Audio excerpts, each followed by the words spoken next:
over India, in all the districts of India, to be Congress ప్రభుత్వంపై Hyderabad Hayath Nagar corporator Navjivan Reddy ఆసక్తికర వ్యాఖ్యలు చేశారు. మహాత్మా జ్యోతిరావు పులే 135వ వర్ధంతి సందర్భంగా ఆయన నివాళులర్పించారు. జీహెచ్ఎంసీ కౌన్సిల్ మీటింగ్లో ఎంఐఎం కార్పొరేటర్లు జాతీయ గీతం పాడకపోవడాన్ని తప్పుపట్టారు. 27 మున్సిపాలిటీలను జీహెచ్ఎంసీలో కలపడం మంచి పరిణామం అయినప్పటికీ ఆయా మున్సిపాలిటీలోని శివారు డివిజన్స్ ను అభివృద్ధి చేయకుండానే జీహెచ్ఎంసీలో విలీనం చేయడం సరైనది కాదని చెప్పారు. కేవలం వసూళ్ల కోసమే కాంగ్రెస్ ప్రభుత్వం ఈ నిర్ణయం తీసుకున్నట్లుగా కార్పొరేటర్ నవజీవన్ అన్నారు.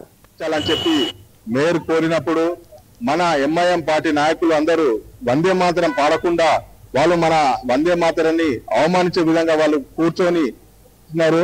కాబట్టి ఇటువంటి వ్యక్తులు మన భారతదేశంలో ఉండొద్దు. ఎందుకంటే మన జాతీయ గీతాన్ని మన వందే మాతరం పాడవలసిందిగా మేయర్ కోరడం విన్నప్పుడు వాళ్ళు దానికి అభ్యంతరం చెప్పిండ్రు. అటువంటి వ్యక్తులు మన దగ్గర ఉండి ఏం లాభం? వాళ్ళు మనకి దేనికి ఉపయోగపడతారా కొడుకులు?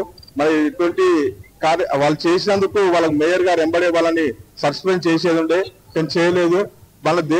మన వందే మాతరం గీతం 150 సంవత్సరాల క్రితం బంకిం చంద్ర చట్టోపాధ్యాయ అనే మన వెస్ట్ బెంగాల్ అతను ఇది గేయం రచించినాడు.